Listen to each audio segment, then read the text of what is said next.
आपण खूप म्हणतो की प्रेम वगैरे असं काही नसतं, हे फक्त पुस्तकात किंवा सिनेमातच होतं. खरं आयुष्य तर खूप वेगळं असतं. खऱ्या आयुष्यात किती त्रास असतो हे मनोरंजनासाठी वगैरे ठीक आहे, पण आजही अशी माणसं आहेत की जी खूप अतिशय प्रामाणिक आहेत. आपली मते, आपले संस्कार जीवापाड जपतात. एखाद्याचं मन मोडणं त्यांना नाही जमत. आणि जेव्हा अशी व्यक्ती प्रेमात पडते तेव्हा तेव्हा ते अगदी जीव ओतून मनाच्या अगदी खोल तळापासून प्रेम करतात. प्रेमात झोकून देणं म्हणजे काय हे ह्यांना पाहिल्यावरच लक्षात येतं. प्रेमात आंधळे नाही पण वेडे नक्की होतात. त्या व्यक्तीसाठी वाटेल तेव्हा काहीही करू शकतात. हो ना, असाच आहे सुजय. सुजय साधा सरळ, प्रेमळ आणि तेवढाच रांगडा. उंचीने 6 फूट, निळे डोळे, पिळदार शरीरयष्टी, सावळा वर्ण आणि कायम बेअरस्टाईल चेंज. कधी बोल्ड बेअरस्टाईल, कधी फुल बेअर्ड, कधी कूल बेअर्ड, तर कधी टीनएजर स्टाईल.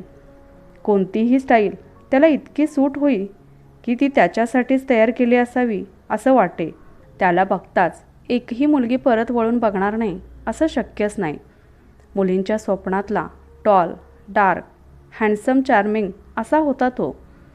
त्याचं हे स्टायलिश राहणं, स्टायलिश वागणं एक इम्प्रेशन सोडून जायचं. एकदा कोणाला भेटल्यावर त्याला कोणी विसरू शकत नव्हतं. मुली तर फिदा होत्याच त्याच्यावर. आई वडील, मोठा भाऊ, एक बहीण आणि सुजय असं हे पंचकोनी कुटुंब. पंचकोणात जसा एक कोण थोडा लांब असतो तसा सुजय होता. घरात सगळ्यात वेगळा, अतिशय स्टायलिश पण तितकाच समंजस, अतिशय आगाऊ पण तितकाच शांत. नुकताच मास्टर डिग्री संपवून त्याला जॉब लागला होता. त्यामुळे घरातले आणि तो स्वतः खूप खुश होते. सुजय मुळातच हुशार. त्याच्या हुशारीमुळे, त्याच्या हजरजबाबीपणामुळेच त्याच्या एचआरने त्याला पहिल्याच मीटिंगमध्ये ऑफर लेटर दिलं होतं. पगार पण चांगला होता. मग काय, कॉलेज संपत नाही तो छानसा जॉब. सगळं कसं मस्त चाललं होतं आणि ठरल्याप्रमाणे होत होतं. ऑफिसमध्ये सुद्धा तो खूप लवकर रुळला. ऑफिसमध्ये सुनंदा ही त्याची कलीग. सुजय आणि सुनंदाने एकाच दिवशी ऑफिस जॉईन केलेलं. सुनंदा ही मुंबईची, पण जॉबमुळे ती बेंगलोरला शिफ्ट झालेली. ती एका प्रायव्हेट गर्ल्स हॉस्टेलला राहत होती. सुनंदा ही हुशार, देखणी, महत्त्वाकांक्षी मुलगी. कुठल्याही मुलाला बघितल्यावर नक्की वाटेल काय सुंदर मुलगी आहे. अगदी अशी. अतिशय स्टायलिश आणि तितकीच हुशार. एकाच प्रोजेक्टवर एकाच दिवशी ते दोघे अपॉइंट झालेले. दोघेही स्वभावाने, वागण्या बोलण्याने, आवडीनिवडीही सेम. ह्यामुळे हळूहळू त्यांची मैत्री झाली. रोजच्या भेटीगाठींमुळे मैत्री वाढत जाऊन घट्ट झाली. 2 वर्ष केव्हा संपले हे कळलं पण नाही. ऑफिसमध्ये आता वर्कलोडही वाढला होता. पण सुनंदा बरोबर असली की वेळ कसा जाईल हे सुजयला कळत नसे. सुजयला सुनंदा आसपास असली की आवडे. सुनंदा ही त्याच्याबरोबर मिळून मिसळून वागत होती. ह्या 2 वर्षात मैत्री इतकी घट्ट झाली की सुनंदा सुजयच्या घरी पण येऊ जाऊ लागली. थोड्याच दिवसात ती घरातीलच आहे इतकी रुळली होती. सुजयला सुनंदा आवडू लागली. तो तिच्या मनमोकळ्या स्वभावामुळे तिच्या प्रेमातच पडला. तिची ऑफिसमध्ये काम करण्याची पद्धत, कामाच्या बाबतीत पद्धतशीरपणा, सगळ्यांशी मिळून मिसळून बोलणं सुजयला आवडू लागलं. सुजय सुनंदाच्या मोकळ्या स्वभावाला प्रेम समजू लागला आणि तिच्या प्रेमात अखंड बुडाला. ऑफिसला ती दोघे बरोबर जात. तो तिला तिच्या हॉस्टेलवरून पिक करत असे आणि संध्याकाळी सोडत असे. संध्याकाळी कधीकधी पाणीपुरी पार्टी, भेळ पार्टी, तर कधी कट्ट्यावर गप्पा रंगत. सुजयसाठी खूप मस्त मोरपंखी दिवस होते ते. पण ह्या 2 वर्षात सुजयची तिला विचारायची हिंमत नाही झाली. ती कदाचित नाही बोलली तर, ह्या विचारानेच तो शब्द ओठात गोठवत. आता दोघांनाही ह्या कंपनीमध्ये 2 वर्ष झाली. सुनंदाला मुंबईला चांगल्या पगाराची ऑफर आली आणि ती तिने ॲक्सेप्टही केली. एकतर ऑफर होमटाऊनची होती, दुसरं म्हणजे पगार आणि पोस्ट पण चांगली होती. ती खूप आनंदात होती. सुजय मात्र हिरमुसला. आता ती रोज नाही भेटणार ह्या विचारानेच त्याला काय करावं काही सुचत नव्हतं. पण सुनंदासाठी आकाश ठेंगणं होतं. ती खूप उत्साहात होती. सुजयने ठरवलं आज सुनंदाला सगळं मन मोकळं करून सांगायचं. संध्याकाळी जाताना त्याने गाडी एका कॉफी शॉपजवळ थांबवली. थोडा वेळ बसूयात. दोघांनी कॉफी घेतली. सुरुवात कुठून करावी हे त्याला समजत नव्हतं, पण आज तिला सांगायचंच त्याने ठरवलं. आणि सुनंदाचा हात हातात घेऊन, सुनंदा, माझं खरंच खूप प्रेम आहे तुझ्यावर. नको ना जाऊ मला सोडून. काय वाईट आहे ह्या नोकरीत. खूप छान संसार होईल आपला. थांब ना, नको जाऊ मला सोडून. खूप खूप प्रेम करतो मी तुझ्यावर. तुला कधीच अंतर नाही देणार. तुझ्या सगळ्या इच्छा पूर्ण करेन. खूप सुखात ठेवेन तुला. थांब ना माझ्यासाठी. सुनंदा हे ऐकून सुन्नच झाली. काय बोलावं तिला कळत नव्हतं. हा असं काय बोलतो आहे, कसं रिॲक्ट व्हावं तिला समजत नव्हतं. सुनंदा एक करिअर ओरिएंटेड मुलगी. तिची स्वतःची खूप मोठी स्वप्नं होती. खूप पैसे कमवायचे, नवीन नवीन देश बघायचे. लग्न वगैरे ह्यावर तिचा विश्वास नव्हता. लग्न म्हणजे तडजोड. लग्न म्हणजे सर्वसामान्य बाब. आणि लग्न कधीही करू शकतो, त्याला वयाची अट नाही. एवढ्या लवकर लग्न वगैरे म्हणजे खूपच होतं. लग्न केलं म्हणजे बांधिलकी आली आणि ती आता तिला नको होती. आणि लग्न करायचंच तर सेटल पर्सनबरोबर असं तिने पक्कं ठरवलं होतं. सुजयला तिने नीट समजावून सांगितलं की ह्या पगारात माझी स्वप्न नाही पूर्ण होणार आणि मी जर खुश नाही राहू शकले तर तू पण कसा आनंदी राहशील. त्यातून तुझं घर म्हणजे जॉईंट फॅमिली, आई वडील, मोठा भाऊ, एक बहीण, असं एकत्र कुटुंब नको. कारण अनेक माणसं एकत्र आल्याने मतमतांतरे होऊन वाद होऊ शकतात. मला अजून खूप फिरायचं आहे, जग बघायचं आहे. लग्नाच्या बंधनात अडकून नाही बसायचं. तू सुद्धा तुझ्या करिअरकडे लक्ष दे. असंच काही सांगून ती तिचा नकार सुजयला सांगून निघून गेली. सुजय कितीतरी वेळ तिथेच सुन्न होऊन बसला होता. 2-3 तासाने तो भानावर आला आणि तसाच घरी निघाला. आज त्याला काहीच सुचत नव्हतं.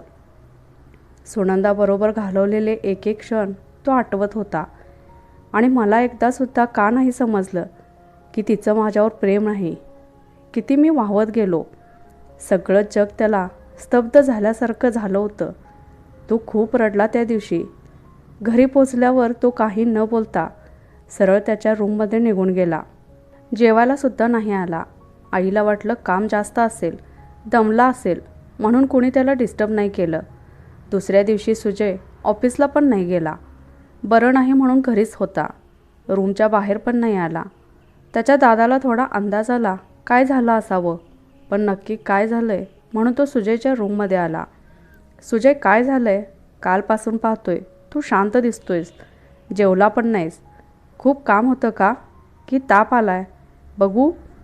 हे शब्द ऐकताच सुजय दादाच्या कुशीत शिरून हुंदके देऊन रडू लागला. दादाने त्याला मनसोक्त रडू दिलं.